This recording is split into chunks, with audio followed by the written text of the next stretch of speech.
Fokus. Secara singkat, ketika roh sudah masuk ke dalam fisik manusia, jadi manusia bisa bernafas, mulai hidup dia menjalani kehidupan, maka Allah memberikan satu gambaran, the warning. Kata Quran, lihat. Ketika manusia hidup, ingat betul di dalam tubuhnya ada potensi baik disebut dengan takwa, ada potensi buruk disebut dengan nafsu. Di dalam tubuh kita ada takwanya, ada nafsunya. Ingat baik-baik, takwa dan nafsu. Hebatnya, kalimat takwa disebutkan 115 kali dalam Al-Quran, kalimat nafsu disebutkan 115 kali dalam Al-Quran. Ini takwa, saya turunkan. Boleh saya hapus sebagian? Alhamdulillah. Kan tinggal boleh saya yang hapus ya. Masya Allah. Luar biasa, datang sendiri, nerangin sendiri, nulis sendiri, ngapus sendiri. Luar biasa. Ya. Cuma persoalannya kalau dibantu dihapus, kemudian dihapus yang tidak ingin saya hapus, itu masalahnya. Saya nulis lagi, jazakallah khair. Baik, cukup ya, itu dulu aja ya. Semoga Allah ampuni dosa-dosanya.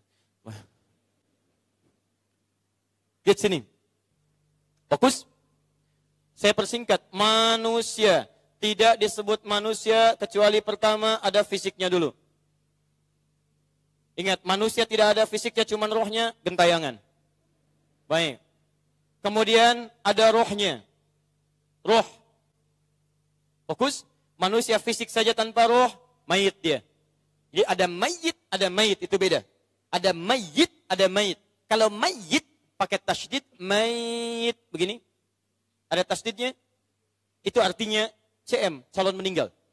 Ya, calon meninggal. Innaka mayyitun. Quran surah 39 ayat 30. Innaka mayyitun. Kamu akan meninggal. Mayyit pakai tasydid. Jadi kalau bapak dipanggil mayyit, jangan marah. Mayyit ya, iya. Sama dengan antum. Ya, calon meninggal. Tapi kalau sudah meninggal, dibuang tasydidnya. Jadi mayyit. Jadi bulatan. Ingat ya, ini kalimat beda nih. Kalau ada begini, ini sudah meninggal, nyawanya sudah hilang, diambil. Tek. Selesai, tinggal bulatan.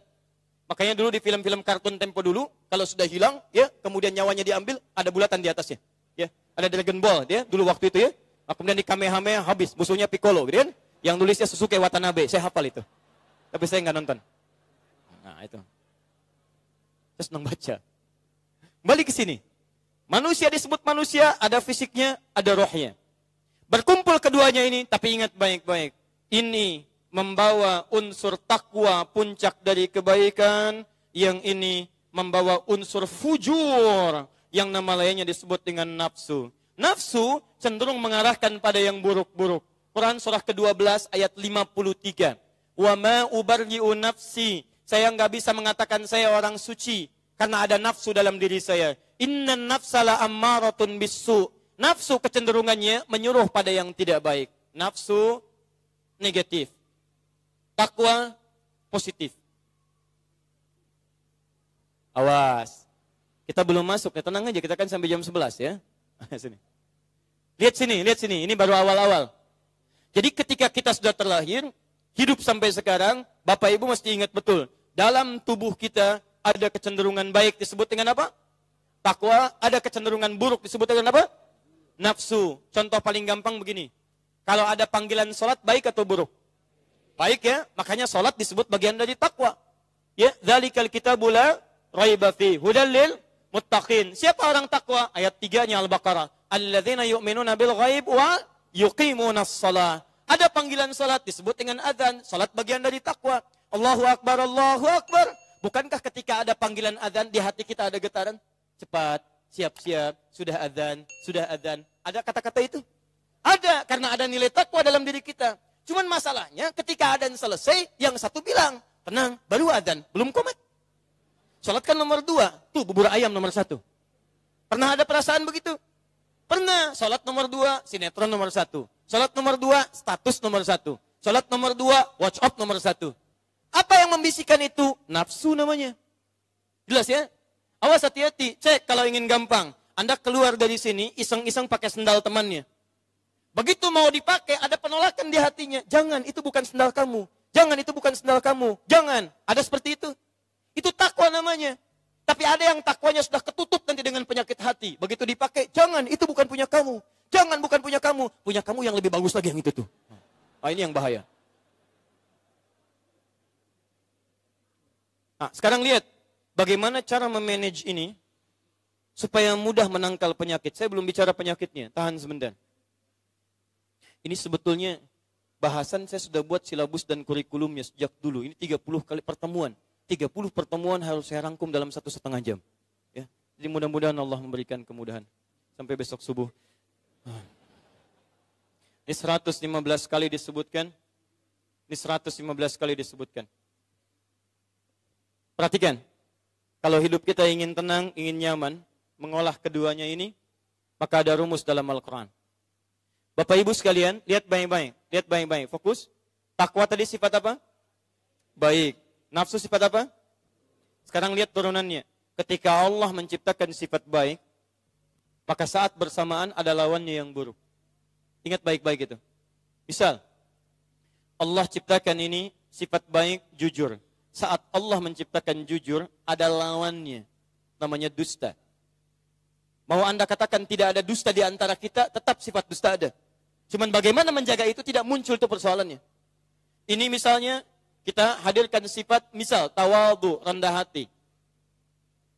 Ketika disebutkan rendah hati ada lawannya sombong. Manusia itu punya potensi rendah hati, punya potensi sombong. Punya potensi jujur, ada potensi untuk berdusta. Marah misalnya. Ketika marah ada di sini, ada obatnya di sini lawannya. Namanya sabar. Ini poinnya. Jadi ingat baik-baik, ketika ada semua sifat kebaikan, akan ada lawan dari yang tidak baiknya. Sebelum kita bicara penyakit hati, saya ingin ajarkan dulu bagian dari Al-Quran yang meminta kita untuk memanage keadaan diri kita. Silakan lihat sini, fokus ya. Kalau cuma ada yang baik saja, hati tenang tidak? Tenang. Tapi kalau yang baik bertemu dengan yang buruknya, hati gelisah tidak? Ini, ada kucing, ada anjing. Satukan ke satu kandang misalnya. Kira-kira kehidupan di kandang itu tenang tidak? Yang satu mengeong, satu menggonggong. Satu ngeong, satu gonggong.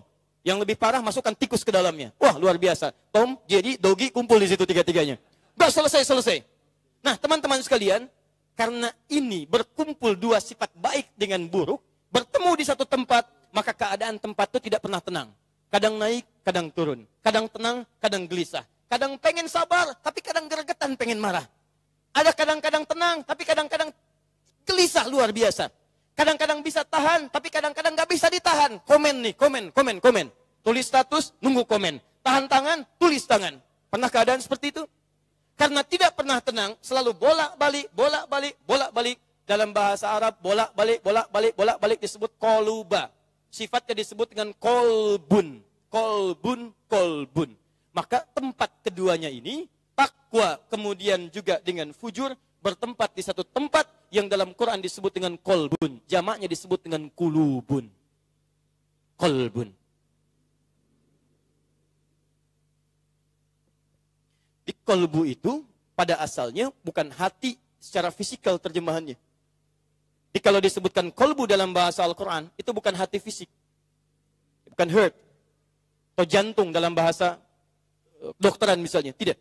Dalam bahasa Al-Quran, ketika disebutkan hati dan penyakit hati, yang dimaksud bukan penyakit fisik, tapi penyakit yang ada di dalam kolbu. Kenapa disebut kolbu? Karena dalam kolbu berkumpul dua sifat. Ada sifat baik, sifat buruk. Ketika keduanya berkumpul, keadaan tidak pernah tenang. Kadang gelisah, kadang tenang. Kadang naik, kadang turun. Maka disebut namanya dengan kolbun, jamaknya disebut dengan kulubun. Kulubun. Pernah dengar manajemen kolbu? Baik ya, bagaimana memanage kolbu supaya menghadirkan ketenangan yang nyaman dan menutup pintu-pintu yang dengan potensi yang tidak baik ini. Jelas sampai sini? Kalau sudah jelas, yuk kita teruskan dulu levelnya sedikit kita angkat. Bagaimana caranya? Kita belum masuk penyakit ya.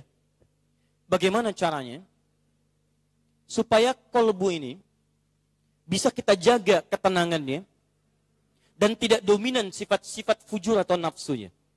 Naikkan level takwanya, tutup kemudian level nafsunya. Teruskan ayatnya. Fa'alhamaha fujuraha wa taqwaha. Qad aflaha man zakkaha. Wa qad khaba man dassaha. Lihat. Sungguh hidup seseorang akan bahagia, tenang, dan sukses. Aflah itu bukan cuma bahagia, hati-hati. Bahagia, tenang, sukses. Kalau Anda bisa buka misalnya Holy Quran atau Nobel Quran, kata falah di Quran diterjemahkan dengan sukses. Bukan cuma happy, bukan cuma happiness. Ya, tapi ada sukses di situ. Teman-teman, bahagia, tenang, sukses. Perhatikan, sungguh orang yang bisa menyucikan keadaan kolbunya, maka dijamin hidupnya akan bahagia, tenang, dan sukses. Sekarang lihat baik-baik sini. Menyucikan. Ibu kalau sedang mencuci, nyuci. Yang dihilangkan kotorannya atau bajunya? Masya Allah. Saya belum pernah dengar ada seorang ibu nyuci baju, bajunya buang. Mana mah tadi bajunya? Habis dicuci pak, sekarang mana? Cuci, buang. Nyuci, membersihkan kotorannya, bukan membuang bendanya. Perhatikan baik-baik. Jadi ternyata ketika kotoran dihadirkan di baju, kotoran itu hinggap di baju, bukan ingin menandakan baju itu sekedar kotor, bukan. Tapi ingin menampilkan kebersihan di balik kotoran itu. Sebab kalau nggak ada kotoran, nggak kelihatan baju itu bersih sebelumnya. Makanya ditampilkan kotoran supaya diketahui kebersihannya. Muncul kotoran, bersihkan kotoran, muncul yang bersihnya lagi. Ada kotoran, cuci kotoran, muncul bersihnya lagi. Di cara berpikirnya, ketika datang kotoran itu, bukan menjadikan baju itu sebetulnya ingin kotor semata, bukan. Tidak ada orang dimanapun yang pengen bajunya kotor. Mustahil. Silahkan cek. Ketika Anda beli baju misalnya, Mas, ada baju yang kotor nggak? Nggak ada. Anda datang ke swalayan cari baju yang bersih, cari baju yang bagus. Tapi ketika kotoran tampak pada baju itu, maka tanda dari kotoran itu sesungguhnya bukan ingin menunjukkan baju Anda ingin dikotori, tapi ingin menunjukkan pada Anda ada kebersihan di balik kotoran itu. Apa buktinya? Cuci kotorannya, muncul bersihnya. Tarik bahasa ini dalam sekali, ini bahasa balaghah. Tarik bahasa ini ke dalam konsep tadi. Ketika Allah ciptakan nafsu, lawan dari takwa, sifat ini tidak diciptakan oleh Allah, bukan ingin membuat kita jadi buruk, bukan. Seperti kotoran tadi. Tapi hakikatnya untuk menampakkan sifat-sifat baik ini. Sebab kalau yang ini tidak diciptakan, yang ini nggak akan nampak. Silakan Anda cek. Apa diketahui jujur kalau tidak ada dusta? Mustahil. Apa bisa muncul sabar kalau nggak ada marah? Mustahil. Tiba-tiba nggak ada angin, nggak ada hujan. Dipanggil seseorang, Mas sini Mas. Sabar ya, sabar yang sabar. Memang hidup seperti itu, Mas, sabar. Angin tidak ada, hujan tidak ada, tiba-tiba nyuruh orang sabar. Mustahil. Kalau tidak ada lawannya marah, mustahil sabar bisa muncul. Karena itu teman-teman sekalian, cara menyikapi hidup. Kalau ingin tenang, ingin sukses pekerjaan, ingin nyaman dan bahagia hidup, caranya adalah setiap Anda mendapatkan lawan yang ini, perhatikan cara cepatnya, langsung kita tangkap kemudian rumusnya dari Al-Quran.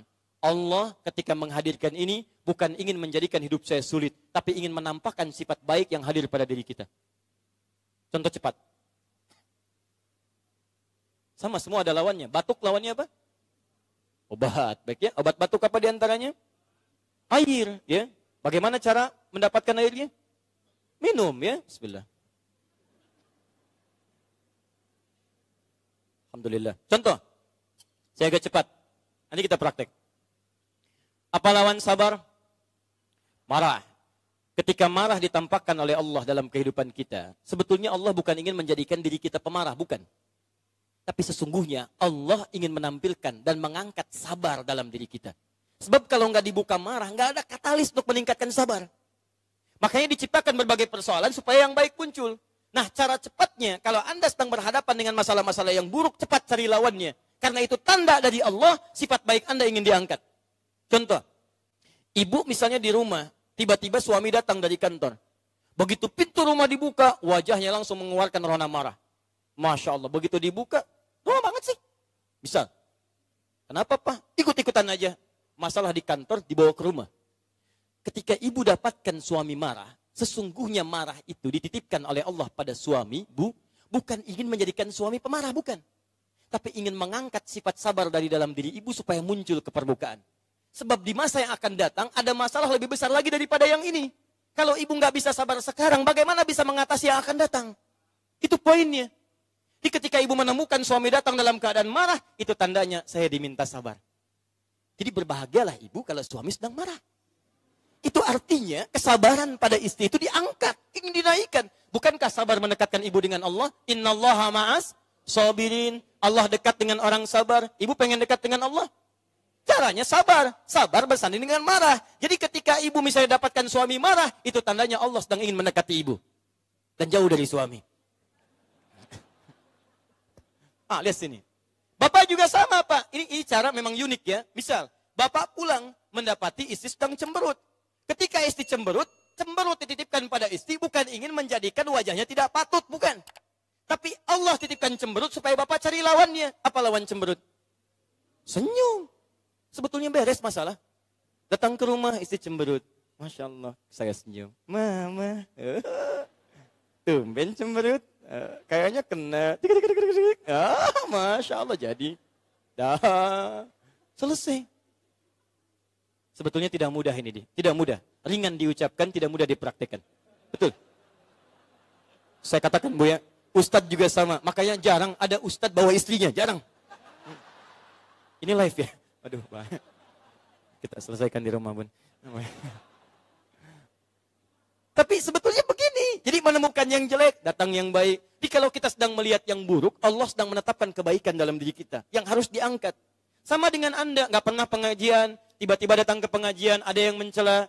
Soleh, Masya Allah. Sebetulnya ketika dia mencela Anda, itu Allah titipkan celaan, bukan ingin mencela Anda. Tapi ingin menetapkan sifat perubahan kebaikan pada diri Anda. Lewat lisan orang itu.